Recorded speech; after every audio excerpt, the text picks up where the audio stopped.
Hoş geldiniz sevgili Turan Eller programı izleyicileri. Türkmeneli Televizyonu'nda tekrar yeni bir programla karşınızdayız. Bugün de size kendimizi tanıtmaya, Türk dünyasını tanıtmaya, Türklüğü tanıtmaya, Türklerin kültürünü tanıtmaya devam edeceğiz. Yine bir uzman konuğumuz var. Bu kez konuğumuz Hacı Bayram Veli Üniversitesi'nden Profesör Doktor Abdurreşit Celil Karluk hocamız. Kendisi aslen de Doğu Türkistanlı, anlamlı da bir programımız olacak.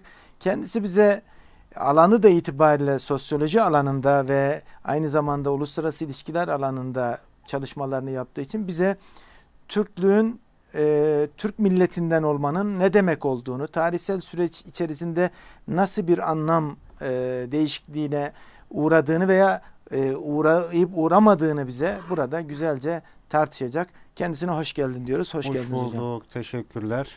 Hocam öncelikle şuradan başlayalım. Biz burada Turan Eller programında daha önce hocalarımızı konuk ettik. Türklerin tarihi coğrafyasından bahsettik. Destanlarından, Orhun kitabelerinden bahsettik. Sizinle de millet olmak konusunda, Türklük algısından, millet olma veya Türk milletinden olma konusunu konuşacağız. Öncelikle şuradan başlayalım istiyorum. Millet olmak nasıl bir şey? Yani millet diye bir kavramımız var elbette sosyolojik olarak da kullandığımız. Evet. Bu millet kavramı konusunda neler söyleyebilirsiniz? Millet olmak bir ırktan olmak mıdır? Yoksa bu genelde biz ve öteki çağrıştırmaları toplumlarda çok işleniyor. Milliyetçilik sanki biraz ırkçılıkmış gibi algılanıyor. Halbuki genelde hele ki Türk milleti konusunda bunu asla söyleyemeyiz. Ne söyleyebiliriz bu konuda? Öncelikle biz kavramların tüketimine dikkat etmemiz gerekir. Hemen düzeltilmesi gereken kavram ırk kavramı. Sosyolojik olarak insan toplumlarında veya insan toplumunda böyle bir şeyden bahsetmek zor veya ki imkansız. Evet. Çünkü ırk dediğimiz bir türdür. Daha çok hayvan da olur. İnsanlar sosyal bir yaratık olduğundan yaşadığı ortam, iklim, coğrafya, komşuluk ilişkileri. Dolayısıyla insanlardan saf bir arı, kan, böyle bir at, Arap atı veya Türkmen atı gibi böyle bir şeyden bahsetmek mümkün değil. Ondan dolayı bizim Türkiye Türkçesinde bu kavram yanlış bir şekilde yaygın tüketiliyor. Yanlıştır. Yani Türk ırkı böyle bir şeyden bahsetmek mümkün değil. Zira ırk kavramında Avrupalılar sömürgecilik düzeni ekseninde kendi üstünlüğünü ötekilere kabul ettirmek için uydurduğu bir kavramdır. Hatta antropolojik olarak tabii antropolojide o şekilde gelişmiştir. Evet. Bugün antropoloji malumunuz daha çok Avrupa dışı toplumlarda bu kullanılırken ırk veya fizik antropoloji kendi bölgesinde bunu kullanmıyorlar mesela. Evet. Daha çok şehir antropolojisi, film böyle şeylerde. Ondan dolayı bizim Türkçemizde daha çok millet kavramı üzerinde durulması en doğru olanıdır. Evet. Çünkü insanlar yaratılışı itibariyle ister bizim İslami inancımızdan dolayı siz daha iyi bilirsiniz Hucurat suresindeki o ayet yani farklı olarak yaratılmışız. Evet. Fakat bununla birlikte tabi bu ilahi bir kanuniyettir. Bizim Türk olarak yaratılmamız, ötekisinin Çinli olarak yaratılması ve bu kanuniyete zıt halde bir milleti bir milletin yok etmesi de ilahi olarak uygun değildir. Dolayısıyla insanlar yaratıldıktan itibaren yaşadığı coğrafya, geliştirdiği kültürler ekseninde bir ortak benzeyen yaşam tarzı, kullandığı dil, his, duygu ekseninde bir mensubiyet oluşturur. Bu mensubiyet esasında bir kültürel mensubiyettir. O kültürel mensubiyeti güçlü olan topluluklar zamanla belirli bir sosyal grup, daha sonra devlet düzeyini yükseldiklerinde de millet olmuşlar. Yani millet olabilmeleri için tabiri caizse anlattığınıza göre bir önce o kavim ve kabile halinden bir üst boyuta geçmeleri gerekiyor. Bunun içinde bir ırktan daha çok, kan bağından daha çok bir kültür bağı gerekiyor. Kültür birliği, siyasi birliktelik oluşması lazım. Evet. Çünkü insanlar kan bağına göre akrabalık, yani bizim Türkçedeki uruk, boy, soy şeklinde yaşadıysa, bu beylik düzeyinde olduysa devlet düzeyi için beylikler veya beylikler federasyonu ortaya çıkması lazım. Siyasi birliktir. Dolayısıyla burada bir menfaat birliği de var. Tabii burada şunu da dikkat etmek lazım. Bugün Batı'da özellikle Fransız, İngiliz burjuva devrimleri akabinde gelişen o ulus devlet olgusuyla bizim anlatmaya çalıştığımız millet arasında bir fark vardır. Evet, bu da çok önemli. Çünkü bazıları Türkiye'yi de sanki bir ulus devlet gibi algılamaya çalışıyor ya da kasıtlı olarak belki de algılatmaya çalışıyor. Esasında Türkiye Cumhuriyeti Batı modeline göre ulus devlet inşa etmeye çalıştı. Fakat ulus devletin geliştirildiği iklim Türkiye'deki iklimle, zeminle aynı değildi. Evet. Ondan dolayı burada başarılı bir ulus yaratma sürecinin gerçekleşemediğini üzülerek söylemek lazım. Zaten bu dışarıdan getirilen formül buraya uymuyordu. Nitekim de uymadı. Çünkü Türk milletinin karakterinde ötekilerin kültürünü yok etme, öteki farklılıklar yönelik format atma gibi bir alışkanlığı yok. Hatta öteki yok. Yok, öteki yani yok. Öteki yok. Evet. Hatta biz öteki oluruz. Öteki Kesinlikle. bizden üstün olur. Çünkü Osmanlı döneminde de tebai sadıka diye geçer. Milleti Sadık, evet, yani milleti Necip. Kesinlikle bir ötekileştirme ifadesi de kullanılmıyor. Evet. Hatta kendisi ötekileştiriliyor. O da doğru. Osmanlı'da mesela Ettiraki Bidirak kim? O Yağız Türkmen. Devletin kurucusu.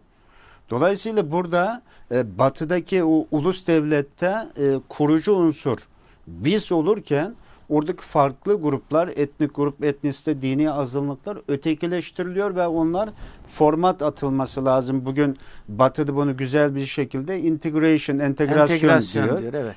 Bunun eski adı da asimilasyon. Avrupa'daki Türklere yapılmaya çalışılan tabii. Esasında entegrasyon diyoruz biz buna. Evet.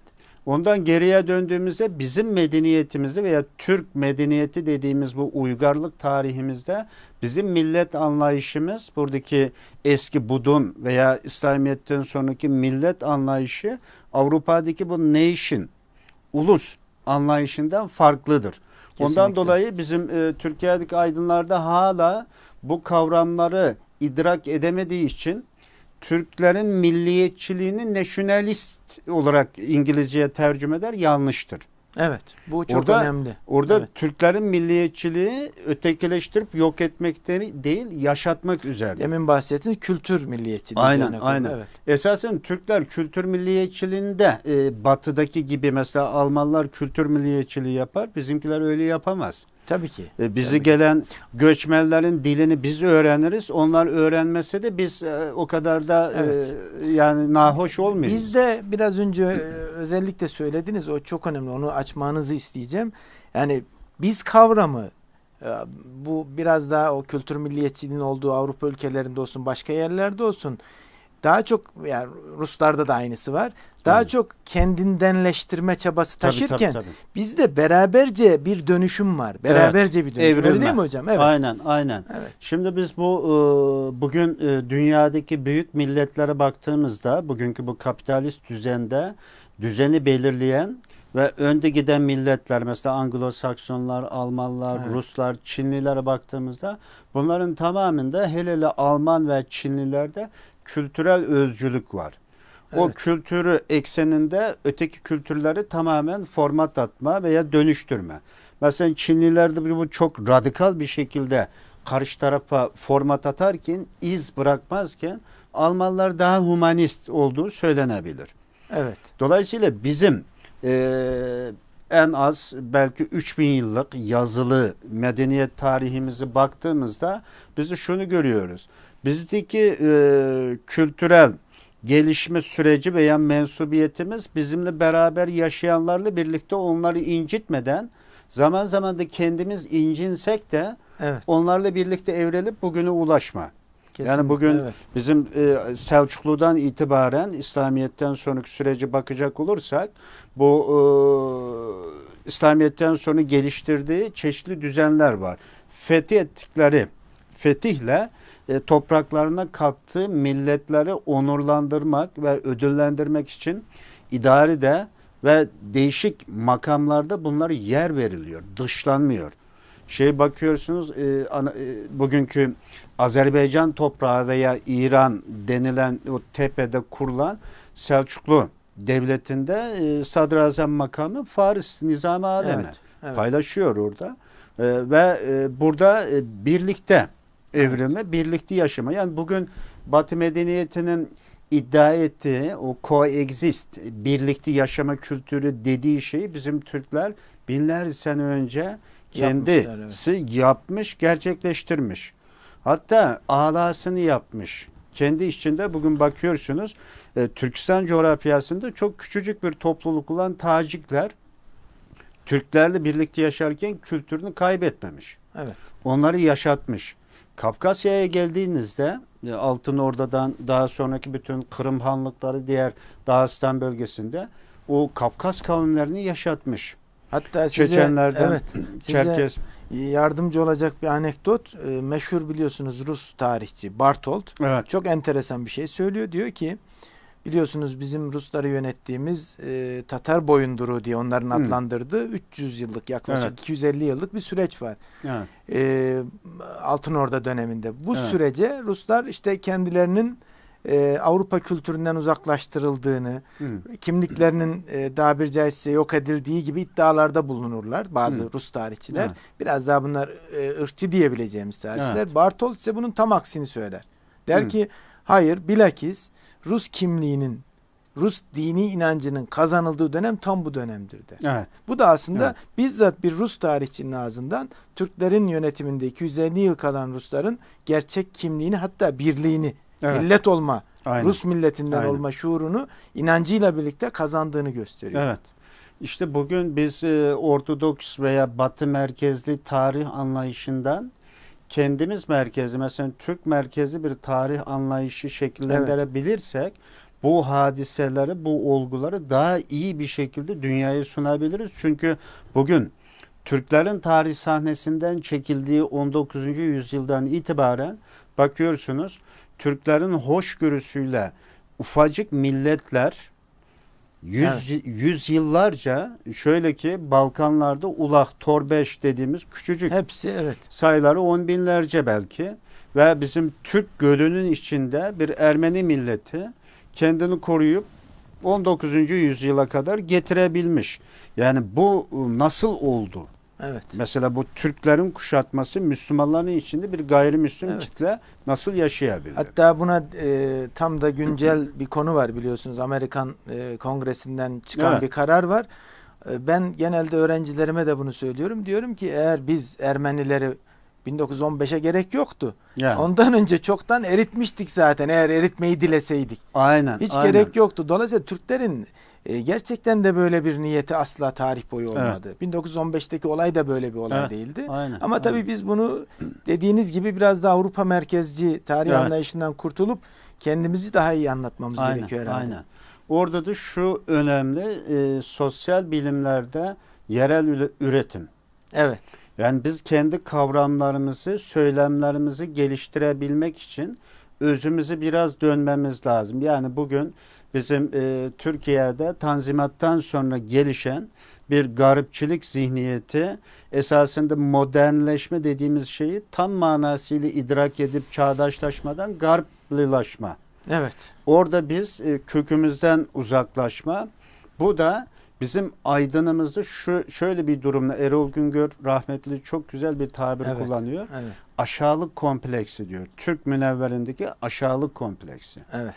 Bu kompleksten çıkmak için de kendi kültürümüzle, medeniyetimizle, tarihimizle yüzleşebilirsek bizim en az İslamiyet'ten sonraki 1000 küsur yıllık medeniyet hazinemiz ve İslamiyet öncesi bugün bizim Türkistan topraklarından çıkartılan o arkeolojik bulgular milattan önce 4000. yüzyıla kadar giden mumyalar var.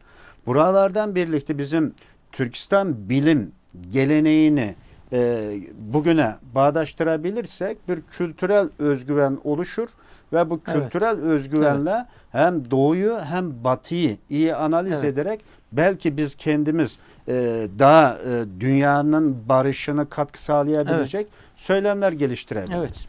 Hocam ilk görselimizin de eşliğinde şimdi tekrar ilk sorumuza dönecek olursak devamında biraz daha şöyle bir ufuk millet olmakla ilgili Türk olmak nedir? Yani Türk milletinden olmak diye bir tabir var. Tarih boyu ta Orhun kitabelerine dayanan, çok daha eskiye dayanan, Hunlara dayanan, yani Türklerin tarih sahnesine çıkmalarından itibaren. Nedir Türk olmak? Türk olmak kavramını veya bu deyimini bugünkü sosyal bilimlerdeki sosyolojinin, psikolojinin kavramlarıyla anlamak çok zor. Evet. Çünkü bugünkü birçok kavramlar bize ait olmayan gelenekler, kültürler üzerinden türetilmiştir. Evet. Bizim coğrafyaya bakacak olursanız haritadan da gözüktüğü gibi ta Alaska'dan başlıyor, Adriyatik denizine kadar, kuzeyde Moskova güneyinden başlayıp Basra'ya kadar inebileceğimiz bir büyük alan. Bir coğrafya, Büyük bir coğrafya ve bugün bunu bir Çin medeniyetinin teşkil ettiği Çin ana karası veya Alman merkezli bir Alman toprağı veya Anglo-Sakson adalarıyla anlamak çok zor. Çok geniş topraklar ve bu geniş topraklarda iletişim sıkıntısı olduğu gibi dağınık ve siyasi birlik uzun yıllar teşkil edilememiş. Yani umumi Türkler açısından biz zaman zaman diyoruz ilk Türk birliğini sağlayan Metehan. Evet.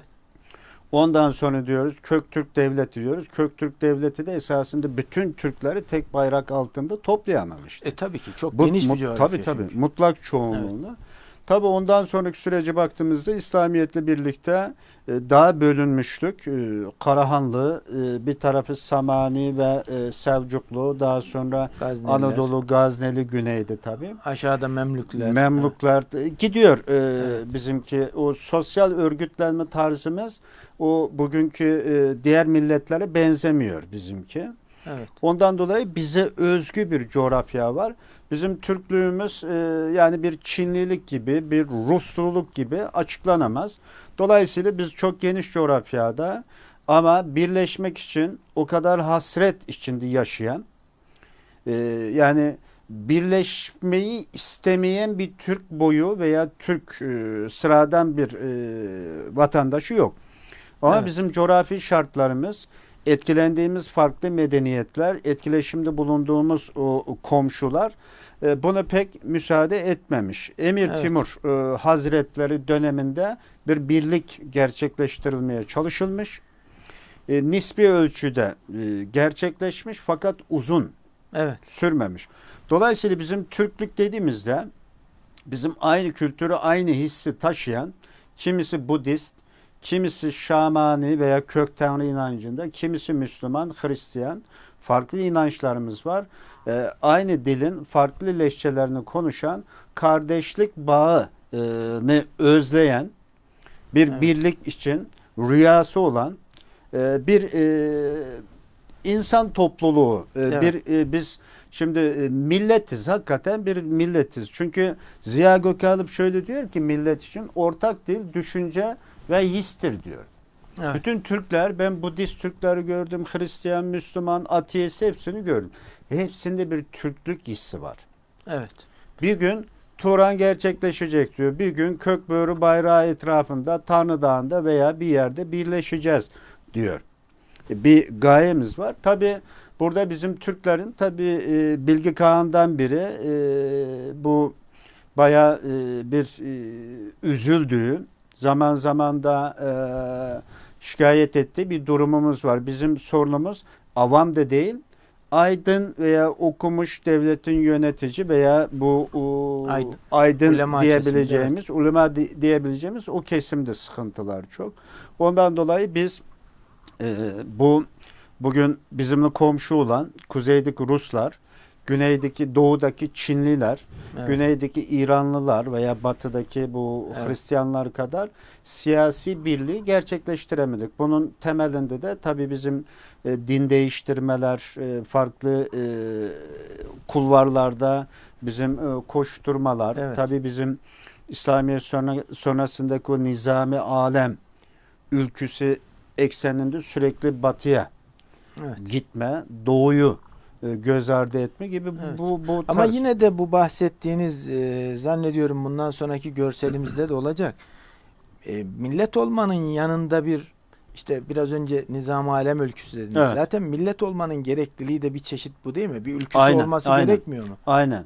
Bugün dünyada bizim Reis-i Cumhur'da çok güzel bir şey söylüyor. Dünya 5'ten büyük. Evet. Çok önemli. 5'ten büyük. 5'ten büyükten biri biziz. Evet, şüphesiz. Biziz fakat biz o 5'in içinde yokuz. Bugün Birleşmiş Milletler de 200'e yakın devlet var veya millet var orada. Ama dünyanın kaderini 5 ülke belirliyor. Bu 5 ülkeye baktığınızda diğerlerinden farklı bir yönü var. Ülküsü var. Evet. Binlerce yıldır pişirdiği, olgunlaştırdığı, milletine rüya halini getirdiği bir ülküsü var. İkinci görselimizi görelim. Orada ülküsü olmanın ne demek olduğuyla ilgili hocamın bir görseli var. Ülküsü olmak deyince mesela nedir bu 5 ülkenin ülküsü? Mesela Ruslarınkini biliyoruz. Ruslar Deli Petrov döneminden itibaren belirlenmiş sıcak deniz. O bir ülkü. Ülkü. Evet. Ondan dolayı Ruslar Türkiye üzerinde 300 yıldır hesap yapıyor. Türkiye üzerinde uzmanlaştırdık. Kadroları, bütün argümanları var. Ve güneye inebilmesi için Suriye gibi soğuk savaş döneminde stratejik bir ülkeyi kendini müttefik yapmış. Ve nihayetinde Suriye olayı ile birlikte Tartus'a ebedi üssünü kurdu ve yerleşti. Bugün Ruslar biz belki 3 katına satın aldığımız turlarla gittiğimiz Antalya'yı çok ucuz cüzi bir parayla Moskova'dan uçup gelip orada tatilini yapıp gidiyor. Evet. Mülk satın alabiliyor falan filan. Şimdi diğerlerine baktığımızda Almanların da rüyası var, ülküsü var. Tabii 5'in içinde değil bunlar ama Anglo-Saksonların bir ülküsü vardı. Hele ki evet. O hepimizin Güneş bildiği batmayan bir güneş imparatorluk. batmayan imparatorluk. Evet. Güneş batmaması lazım. Amerika zaten onun yavru kovboyu. Çinlilere baktığımızda Çinlileri biz özellikle Müslüman Türkler Çinliler İslamiyet'ten sonra göz ardı ettik. Evet. Ama Çinliler bizi hiçbir zaman göz ardı etmedi. Milattan önce 138'de Hunların baskısını, Hunların akınlarını durdurabilmek için Türkistan'daki Hunların arka bahçesindeki beyliklerle ittifak yapmak için bir askeri casus gönderir. Jiang Qian adında. Bu Türkistan'a vardıktan sonra tabii bir hikaye var. Yolda giderken Hunlar tarafından esir alınır. Çinliler çok bu konuda tecrübeli olduğu için savaşmaz. Esir olarak kurtulma yoluna bakar. Bizim Hunlar bunun casus olabileceğini birçok şeyi göz ardı eder. Hatta Hun beyinin güvenini kazanır bu. Hun beyi kızını verir buna. Bu elemanlarıyla orada bir müddet yaklaşık 10 sene olması lazım. Orada kalır. Bir fırsatını bulduğunda adamlarını toplayıp o bugünkü Doğu Türkistan sınırlar içindeki hedeflediği bölgeye gider. Görüşmeleri yapar. Ona karşı saldırı için. Döndüklerinde o gördükleri bütün bölgede Çinlilerin bizden büyük bir farkı da yazıyı iyi kullanabiliyor olmasıydı. Evet, bütün gördüklerini not tutmuş, rapor tutmuş. 16 sene sonra Çin'in başkenti Xi'an'a döndüğünde imparator değişmiş, bunu tanımaz. Fakat getirdiği o raporlar o kadar bunların işine gelir ve Çin milletinin ülküsü o dönemde şekillenir. Ve bilgiyle şekillenir. Bilgiyle şekillenir, raporlu. Diyor ki Çin milletinin arka bahçesinin güvene alınması için kuzeydeki akınları durdurmak ve bunları bertaraf etmek. Bu Şiyu diye adını verir. Bunun direkt tercümesi Batı diyardır. Batı memleket. Bugünkü manasıyla Türkistan. Doğu Türkistan dediğimiz. Doğu Türkistan ve Türkistan'ın batısı. Buralara hakim olmak Çin milletinin ebedi emniyeti ve müreffeh yaşaması için olması olmaz diyor. Evet. Ondan dolayı Çin o İpek yolu dedikleri o kervanları gidip gelirken askeri işbirliğiyle ticareti işin içine kamufle olarak sokar. Tabi ticaretten de gelir elde eder ama askeri casusları, o istihbaratçıları işini yapar. Bugün de aynıdır. Değişen bir şey yok.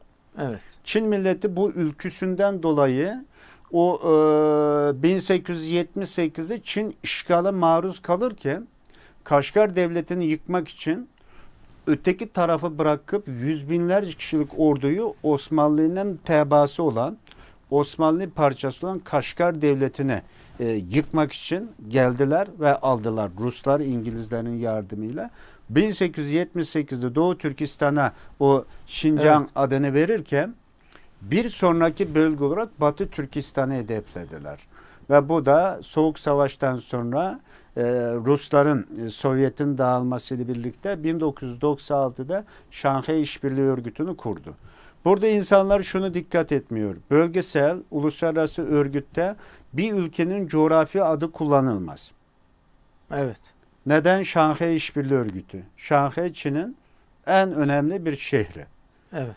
O belki diyebilirdi Orta Asya ülkeleri işbirliği, bizim Karadeniz gibi falan filan. Ama Şanghay İşbirliği Örgütü. Bu örgütün hedefi Çin rüyasını gerçekleştirmekte ve Xi Jinping 2013'te iktidarı geldiğinde Çin rüyası olarak açıktan bunu belirledi ve bir yol bir kuşak projesi Çin rüyasının gerçekleşmesi içindir dedi ve bu da Çin'in ülküsüydü. Yani tarih boyu Çin'in ülküsünde de bir değişme yok. Peki yok.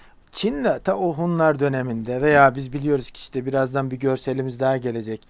Bilge Kağan'ın, Vezir Tonyukuk'un bizlere mesajları var.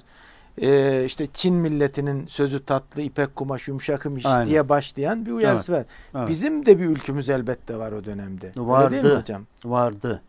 Nasıldı peki? Şimdi bizim ülkümüz vardı. Bilge Kağan'ın o anıtları çok iyi okumak lazım. Kültigini, Tonyukuk'u çok iyi okumak lazım. Tahlil etmek lazım. Tabii bizim orada biz medeniyetimizi inşa ederken biz bu yaylak medeniyeti konar göçer üzerinde İslamiyet öncesinde daha çok durur. Özellikle Fergane ve Tarım havzasındaki yerleşik Türkleri göz ardı ettik. Fergane ve Tarım Havzası. Fergane ve Tarım Havzası. Çünkü kuzeydeki bizim konar göçerlerde yazı, mektep bu işler biraz zayıf iken bu Tarım ve Fergane'dekiler yerleşik hayatı çoktan geçmişti. Çünkü orada yaşayan diğer yerleşikler vardı. Çok ilginç bir şekilde bugün de hala bu bölgelerin önemi devam ediyor. Aynen, aynen. Bugün de İslamiyet'ten sonra özellikle Karahanlı Devleti'nin kuruluşu 840'tan sonra o Moğolistan'dan gelen konar göçerler gelip kurmadı o devleti. Oradan devleti, orada yaşayan Yedisu'da özellikle 750'deki Talas Savaşı bizim tarihimizde bir dönemeçtir. Evet. Tang sülalesi o ülküsü ekseninde Köktürkleri önce parçalayıp sonra yok ettikten sonra Tang orduları Türkistan topraklarını işgal etmişti. 750'de bugünkü Talas, Horasan, Fergane, Tarım bölgesi Tang ordusunun denetiminde. Müslüman orduları bu bölgeye girip Çinlilerle karşılaştığında belirleyici güç yerleşik Türklerdi. Karluklar, Yağmalar, Türkişler, Merkitler, Çigiller. Evet. Ve bunlar savaşın kaderini belirledi. Dedi ki ikisi de istilacı. Biri tarihi düşman, Çinli, işgalci. Ötekisi de Müslümanlar batıdan geldi. Eski düşmana karşı yenisiyle işbirliği. Evet, henüz daha Müslüman da değiller. Değiller ama Müslümanlığı inceliyor o dönemlerde şey var. Müslümanla birleşip onu çıkarttıktan sonra işte orada 750'de o Talas'ta, Fergane'de, Tarım'da yaşayan Türkler bana göre çoktan yerleşik hayata geçmişti. Eğer öyle olmasaydı 840'ta Karahanlı Devleti'ni kuran 10. yüzyılda Divan-ı Lugat-ı Türk gibi şah eseri, Kutatku Bilik gibi bir eseri yazabilmek için arka planda en az 300-400 yıllık huzur içinde yaşamış, gelişmiş bir felsefe, düşünce sistemi, yerleşik hayat, yazılı kültür olması lazım. Evet. Ondan dolayı bizim oradaki yerleşik Türklerin Çinlilere bakışı, göçebe Türklerin onlarla olan ilişkisi üzerinde bizim tarihçilerimiz, arkeologlarımız, antropologlarımız pek fazla çalıştığını zannetmiyorum. Bu bağlamdan baktığımızda Evet. Kızıl Elma ülküsü bizim Türklerin mesela. Bu daha sonra Çok önemli, Osmanlı Türkleriyle birlikte, Oğuzlarla birlikte daha kurumsal hale geliyor. Kızıl Elma'dan dolayı Türkler sürekli büyüdü, genişledi, dünyaya adalet ve medeniyet yaydı. Evet. Ne zaman Kızıl Elmasını kaybetti, Evet. çöküş süreci başladı. Evet. Tabii bu sizin uzmanlık alanınız. Özellikle İslami düşüncede bizim Yesevi geleneğinden gelen Maturidi düşüncesinin yerine Mısır eksenli o düşüncelerin Evet. gelmesi de önemli bir dönüşümdür. Çünkü Türk milletinin en önemli karakteri devlet kurabilme özelliği. Devlet kurabilmek. Devlette akıl tabii. ve sistem üzerine, aklı Tabii. bir siyaset üzerine kurulu. Neden sonuç üzerine Evet. gider. Bir yenildiğinde biz Doğru. neden yenildik? Nerede kaybettik? Burada özellikle şu mesajları biraz daha açmanızı isteyeceğim hocam. Çünkü şu çok önemli. Şimdi sadece bu değil, ayrıca Göktürk metinlerinde Budizm dininin de getirdiği bir takım şeylerden sakın. Yani bir orada millet olmanın bazı temel özelliklerini kaybetme korkusu var. Burada Tabii, da var, içgüdü orada var. da var. Var. Çok ilginç. Aynı durum mesela İslam için söz konusu olmamış. Evet. Ve bunu İslam için söylememişler. Çok Evet. ilginç bir şekilde. Bence Buradaki ana kurgu nedir? buradaki ana kurgu neydi? Mesela Vezir Tonyukuk.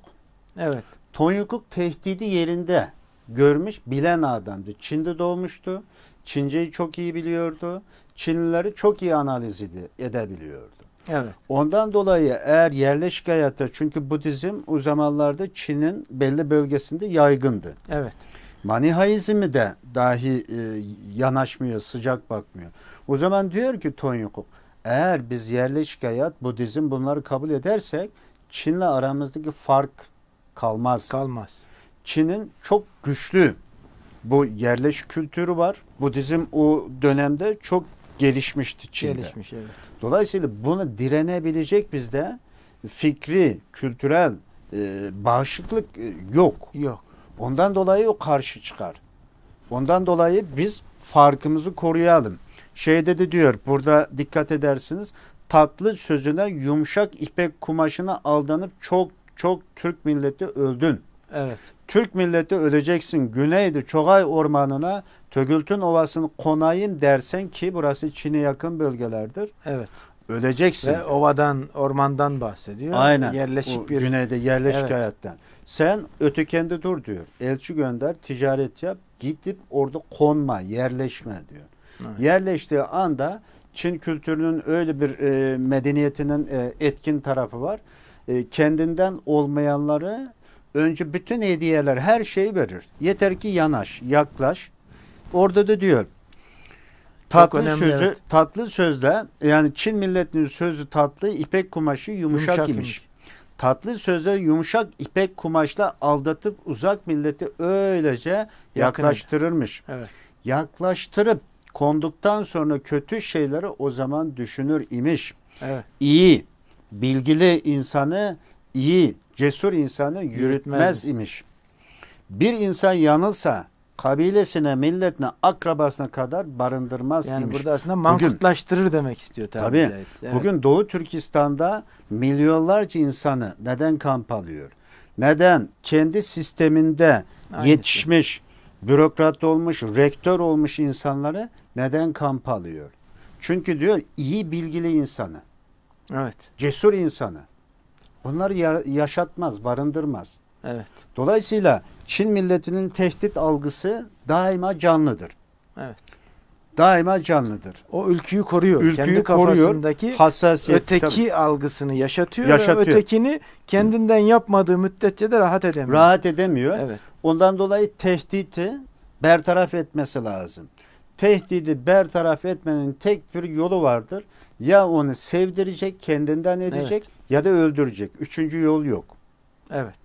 Üçüncü yol yok. Ondan dolayı bugün Çinlilerin mesela en basit bir örnek Mesut Özil. Doğu Türkistan'la ilgili bir tweet attı. Bir tweet. Sadece bir tweet, evet. Çin ne yaptı? Mesut Özil'le ilgili Çin'deki bütün onun çıkacağı maçları yasakladı, yayından kaldırdı. Hatta 2020 FIFA'nın oyun seti içinden Mesut Özil'i sildirtti. Oradaki reklamlardan çıkarttı falan. Tahammül diye bir şey yok. Taviz de yok. Taviz diyor. Evet. Dolayısıyla burada Çinliler kendi ülküsünden dolayı daima hafızasını taze tutup biz ve öteki o çizgisini berrak, canlı tutarken biz Türkler ne yaptık? Evet. Bilgi Kağan haykırıyor orada. Sen beyini dinlemedin, Hakan'ını işitmedin, senin erenlerini dinlemedin. Güneye gittin, bey olacak yiğitlerin köle oldu. Prens olacak kızların cariye oldu diye Evet, haykırıyor. prenses olacak kızların cariye olacak. Prenses Evet. olacaklar. Ondan dolayı bugün getirdiğimizde bizde bir sıkıntı var esasında. Biz bir yazıyı çok değiştirdik. Evet. Yazı değişmesi demek medeniyetin değişmesi demektir. Medeniyet esasında kolay kolay değişmez. Ama yazıyı değiştirirseniz medeniyet değişir. İkincisi biz din değiştirdik. Evet. Din değişirken de bizim felsefe düşüncemiz ve bununla birlikte düşman algımız da değişti. Tamam, Evet. Müslüman olduk. Müslüman olduktan sonra bizim düşmanımız Beni İsrail oldu. Evet. Beni Çin'i unuttuk Evet. mesela. Bugün Türkiye'de ve dünyadaki Müslümanların gözüne Çin acayip böyle şirin, acayip böyle mütevazi, güzel bir şeyler gözüküyor. Oysa biz Bilgi Kağan'dan gelen o hafızayı canlı tutmuş olsaydık, hatta biz şunu da araştırmadık. Emir Timur neden ölümünden önce Çin'e sefer düzenledi? Evet. Bana göre Çin'de Emir Timur Çin'e gitmesinin en önemli nedeni Batı'da Endülüs'te o soykırım, o Müslümanlar yok edilirken Çin'de aynı tarihte Moğol döneminden Kubilay Han döneminde Çin'e yerleşen Müslümanları bir soykırım başlatmıştı. O tarihte de. O tarihte, Evet. aynı tarihte. Müslümanların bütün farklı kimlikleri yok edilmek üzere perman yayınlanmıştı. Müslüman isimlerini kullanamayacak, Müslüman giyim kuşamını kullanamayacak, Müslümanla evlenemeyecek, Müslüman dilini kullanamayacak. Bu dediğiniz ta 15. asırda yani düşün. Evet, 15. asırın başlangıcı 14'ün sonunda. 14'ün sonunda. 14'ün sonunda. Dolayısıyla burada bizim yazıdan dolayı hafızamız değişti. Hafıza değiştiği için bizim tehdit algımız değişti. Evet. Batıya giden doğudakini unuttu. Kuzeye giden doğudaki güneydekini unuttu. Dolayısıyla bugün Doğu Türkistanlıların tehdit algısıyla Batı Türkistanlı'nın tehdit algısı aynı değil. Evet. Aynı şekilde mesela Türkiye'deki insanların tehdit algısı birbirinden farklı. Bu fark neye göre? Kimin terbiyesini aldıysa, kimin mamasını yediyse onun tehdit algısını kafasını yerleştirdi. Evet. Mesela Türkiye'deki Çincilerin tehdit algısıyla Türkiye'deki Amerikancıların tehdit algısı veya Arapçıcıların tehdit algısı veya Almancıların tehdit algısı aynı değil. Rusçuların tehdit algısı farklı. Avrasyacı Rusçuların tehdit Evet. algısı. Dolayısıyla buradan bir şey vurgulamak lazım. Bizim millet olarak varoluşumuzun iç enerjisini verecek olan birleşik eğitim sistemimiz teşkil edemedi. Evet. Ama Çinlilere, Ruslara baktığınızda Anglo-Saksonlara onların eğitim sistemi devamının devam üzerine devam etti. Bu çok önemli. Daha yakın zamanda bütün gençlerimizin okuması gereken meşhur bir kitabımız var. 100 yıl önce o yaşadığımız sıkıntıları anlatan, 100 yıldan da fazla. Biliyorsunuz meşhur Osmanlı-Rus Harbi var. Evet. 1877. Evet. Bir tarihçi değil, adeta bir tarih felsefecisi gibi Mehmet Arif Bey aynen bu dediğiniz şikayeti anlatıyor ve şu örneği çok ilginç bir şekilde veriyor. Diyor ki bugünkü Rumlar diyor Yunanlılarla, tarihteki Greklerle diyor hiçbir bağları doğru dürüst kalmadığı halde ve onlarla da aslında akrabalık bağları da bayağı azaldığı halde diyor. Sanki diyor öyle bir eğitim veriyorlar ki yetişen çocuk kendini Makedonyalı İskender zannediyor. Veya kendini Aristo, Platon zannediyor. Bizim de diyor ki bakın savaş ortamında o kadar Doğu Anadolu cephesinde bunları yaşamış bir Osmanlı yetkilisi, bir subay, aynı zamanda bürokrat diyor ki eğer eğitim sistemimize diyor gerçek manada millet olmamızı, Türk milletinden olmayı yeteri kadar yerleştirebilirsek, çünkü bizde öteki algısı da yok çünkü. Evet. En azından Türk milletinin o ülkülerini, adalet yayma ülküsünü, başarılı olmak için neler yapmamız lazım, nerelerde çöktük, bunu verirsek diyor, gerçekten o milleti yeniden diriltebiliriz. Daha henüz çöküşün başlangıcı diyebileceğimiz 1877'li yıllar, Evet. o tarihlerden itibaren bile yeniden dirilişin hesabını yapacak kadar dikkatli bir üslup kullanıyor. Ama orada dikkat edersek komutanlar bunu düşünüyor. Evet. Burada da komutan düşünüyor. Orada da çok ilginç. Ve daha sonra Cumhuriyet'e geldiğimizde yeni bir komutan Mustafa Kemal Atatürk diyor ki Türk evladı ecdadını tanıdıkça daha büyük işleri yapmak için hayal kurar diyor. Evet, bu çok önemli. Evet. Şimdi komutanlarımız bunu diyor. Bizim Münevver ne diyor? İşte bizim en büyük sıkıntımız komutanlarımızın dedikleri üzerinden. Esasında bizim komutanlar bugünkü Batı tarzı asker değil, aynı zamanda bilgedir. Evet. Aynı zamanda bilgedir. Sahadan gelirler, bütün şeyleri görerek, yaşayarak tecrübe ederler. Evet. Biz bunu uygun bir eğitim, öğretim müfredatımızı geliştiremedik. Ondan dolayı biz eğitimde sürekli yapboz yaparız. Türkiye'de olduğu gibi şimdi diğer cumhuriyetlerde bunu bahsedemeyiz. Çünkü bu cumhuriyetler yeni bağımsız oldu. Daha Rus modeli, o kavram mavramdan konuşmak besin müşkül. Biraz erken, evet. Henüz. Erken. Şimdi ondan dolayı burada çok güzel Ebu'l-Feyz Elçi Bey'in rahmetle anmak lazım. Hem aydın bir şahsiyetti, siyasetçi değildi, dava adamıydı. Münevverdi. Münevverdi hakiki manada. Sen Türk olduğunu unutsan da düşman asla unutmaz. Evet. Şimdi bize öyle bir şey yerleştirmiş ki ötekileştirerek Kazak demiş, Kırgız demiş, Türkiyeli demiş, Türk, Azeri demiş, Azerbaycanlı falan. Bunlar o küçücük yerleştirilen kompartmanda kimliklenmeye çalışmışlar modern çağda. Evet. Ve bugün Türkiye'de baktığınızda Türkiye'deki münevverimiz buradaki batı tarzı eğitimle birlikte doğudan kopma, doğudan uzaklaşma, doğuya kem gözle bakma. Ya Uygurlar bize ne, Kazaklar bize ne. Ama sen bize ne diyorsun ama o Çinli, Rus'un gözünde Kazak, Kırgız, Azerbaycan, Türkmen, hepsi Nogay, Avşar, Yörük hepiniz bir Türksünüz. O öyle bilir. Ama biz onun farkında değiliz. Bizim gücümüzün farkında düşmanlarımız veya bizi beğenmeyen, bizi yutmaya çalışanlar gücümüzün farkında. Evet. Biz onun farkında değiliz. Burada tabii ki dediğiniz gibi Atatürk'ün de Ebu'l-Feyz Elçi Bey'in de çok önemli. Mesela o zamanlarda biliyorsunuz Nazarbayev'in de bu tür açıklamaları var. Yani tarih şuuru, Türklük şuuru, Türk milletinden olma bilincini demek ki birazcık geliştirmemiz gerekiyor. Aynen. Ve bu arada ülkülerimizi, ki programımız da aslında bunu amaçlıyor. Yani Turan Eller programı aslında Türklerin tarih şuurunu, Türklerin kültürel birliğini, Türklerin ortak yanlarını ortaya çıkarmak için neler yapabiliriz? Bu konuda çalışıyoruz. Özellikle mesela biz günümüzde de tam oraya geldik. Günümüzde Türklük algısında biraz önce bahsettiğiniz şekilde ya da Elçi Bey'in bahsettiği şekilde bir ortak kimliğe doğru gidebilmemiz için neler yapabiliriz?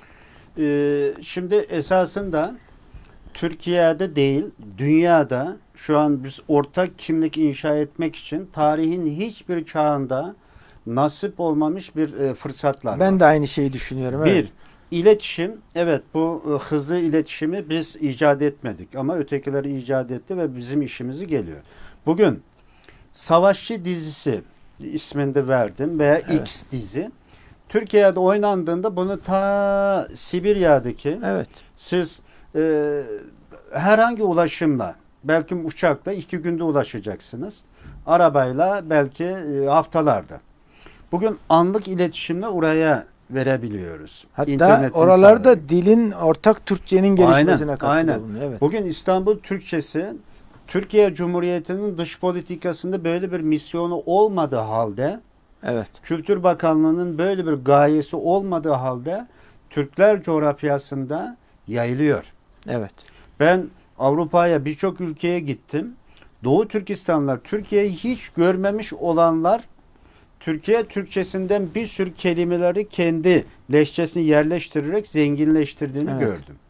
Diğer boylarda da bunu görüyoruz. Şimdi bugün bizim yapabileceğimiz o kadar çok imkan var. Yapamayacağımız bir iradesizlik var bizde. Evet. Hocam vaktimiz çok kısaldı. Bu arada bunu sağlamak için birkaç cümle daha isteyeceğim sizden. Çünkü ayrıca bir şey daha, son görselimiz de geldi. Bugün de aynı Çin'in ülküsüyle ilgili sıkıntılarımız var. Bizzat sizin geldiğiniz memleketlerde. Onunla ilgili de birkaç şey söylemenizi isteyeceğim. Ne yapılabilir? Oradaki Doğu Türkistanlı kardeşlerimiz veyahut da biz bu konuda ne yapabiliriz? Özellikle çok ciddi bir fırsat bulduğumuz bir dönemi yaşıyoruz gerçekten de. Evet. Yani ciddi anlamda yeni bir Türk yüzyılına doğru gidiyoruz. Evet. Ya bunda bence kimse de engelleyemeyecek bunu. Görünen o. Evet. Ama burada daha bilinçli nasıl gidebiliriz? Mesela Çin örneğinde olduğu gibi veya Avrupa'da Almanya örneğinde olduğu gibi entegrasyonu bizi tamamen kendindenleştirmeye çalışan ve bunu kamplar kurarak veyahut da dil üzerinden yapmaya çalışanlara karşı ne tür önlemler alabiliriz? Kısaca hocam. Bence bir öncekinin devamı olarak birincisi bu Türk milletinin mensup olduğundan gurur duyan veya buna inanan Türk münevverleri bazı şeyler güncellemesi lazım. Birinciden kızıl elmamızı güncellemek lazım. Artık bundan sonra Türk'ün kızıl elması batıda değil, doğuda. Evet. Viyana'da kaybettik. Artık Türk'ün kızıl elması Kaşgar'da. Evet. Çünkü Kaşgar Türklüğün eğer bir çınara benzeteceksek köküdür. Evet. Şu an Kaşgar'ı formatlamak için haritada gördüğümüz gibi Çin'in 2000 yıllık bir rüyası ve burada akıl almaz işkence, zulümlerle ve yüksek teknolojinin bütün imkanlarını kullanarak bunu format atmaya, yok etmeye çalışıyor. Çınarın kökleri kurutulmaya çalışıyor. Ve sırasıyla diğerleri gelecek. Aynen. Kök kuruduğunda zaten dallar bir işe yaramaz. Dallar maksimum belki yağmur suyu falan filanla birkaç sene yaşayabilir. Ondan sonra dökülür. Dolayısıyla bunu idrak etmesi lazım. İster Batı Türkistan, Kuzey Türkistan, Güney Türkistan, hatta Anadolu'daki Türk tehdit algısını yenilemesi lazım. Evet. Tehdit artık batıdan değil doğudan. Evet. Ve bunu yönelik fikir geliştirmesi lazım. Türk milletini 21. yüzyılda budun mu yapacağız? Ulus mu yapacağız? Millet mi yapacağız? Bunu yönelik fikri üretim yapmak lazım. Bu fikri üretimi yapabilip millet şuuruna eriştirdiğimiz anda Doğu Türkistan'daki kıyıma karşı bizim 350 milyonluk bu Türklerin dünyası ses verecek. Çünkü Çin bu dünyayla barışçıl geçinmek durumunda. Eğer zıtlaşırsa kaybedecek Çin. Kaybedecek olan Çin. Biz kaybetmeyeceğiz. Evet. Çoktan çok azdan az gidecek orada. Dolayısıyla bizim bu bölgedeki insanlık dramını bugün dünya ses veriyor. Şu an Türkiye diyor ki dünya suskun. Hayır. Dünya suskun değil. Avrupa Birliği Parlamentosu'nda yasa tasarısı geçti. Evet. Amerika'da geçti. Japonya'da bir işler yapılıyor. Birleşmiş Milletler'de raporlar yayınlıyor. Bizim Müslüman dünyası, Türk dünyası ne yapıyor? Evet. Utanması lazım. Evet hocam. Kendine mesela Türklüğün hamisi diyebiliyorsa o zaman Türklüğün vergisini, o Türk isminin hakkını ödemesi lazım. Doğu Türkistanlılar bugün tarihinde ilk defa bir imdat diyor kardeşlerine. Evet. İlk defa. Buna ahde vefa hukuku var. Bir insan olarak, iki Türk olarak kardeşlik hukukudur. Bugünkü Batı'daki Türk'ün varlığı oraya bağlı idi. Diğer taraftan da Müslüman olarak zaten mecbur. Hocam çok teşekkür ediyoruz. Sevgili Türkmeneli Televizyonu izleyicileri, bugün de Abdüreşit Celil Karlık hocamızla Türklük ve Türk milleti kavramı üzerine konuştuk ve bugün ne yapabiliriz onunla bitirdik. İnşallah bir sonraki programda yine yeni konuklarımızla ve yeni konularımızla konuşmaya devam edeceğiz. Hoşça kalın.